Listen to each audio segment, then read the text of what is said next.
ഞാൻ ആദ്യമായിട്ട് അച്ഛനെ പറ്റി എഴുതിയ കുറച്ച് വരികളാണ്.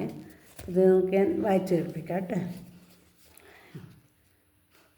അച്ഛൻ്റെ ഓർമ്മകൾ.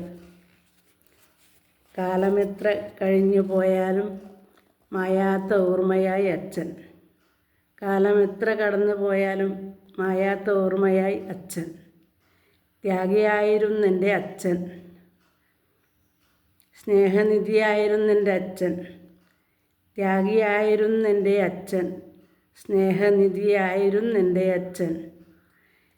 ധീരജവാനായിരുന്നെൻ്റെ അച്ഛൻ, ധീരജവാനായിരുന്നെൻ്റെ അച്ഛൻ. പട്ടിണിയായൊരു പാവങ്ങൾക്കായി ധീരമായി പൊരുതിയോരച്ഛൻ.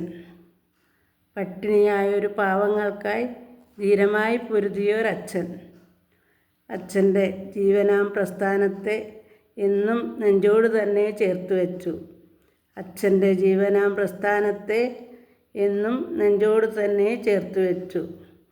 ജീവിതപാതയിൽ തളരുമ്പോഴൊക്കെയും കരുത്തായി ഞങ്ങൾക്ക് അച്ഛൻ്റെ ഓർമ്മകൾ. ജീവിതപാതയിൽ തളരുമ്പോഴൊക്കെയും കരുത്തായി ഞങ്ങൾക്ക് അച്ഛൻ്റെ ഓർമ്മകൾ. തളരില്ലൊരിക്കലും ധീരനാം അച്ഛൻ്റെ മക്കൾ. തളരില്ലൊരിക്കലും ധീരനാം അച്ഛൻ്റെ മക്കൾ. ത്യാഗിയാം അച്ഛൻ്റെ ഓർമ്മകൾ എന്നും നെഞ്ചോട് തന്നെ ചേർത്ത് വയ്ക്കും. ത്യാഗിയാം അച്ഛൻ്റെ ഓർമ്മകൾ എന്നും നെഞ്ചോട് തന്നെ ചേർത്ത് വയ്ക്കും. ഇത്രയാണ് ഞാൻ ആദ്യം എഴുതിയ വരികയാണിത്.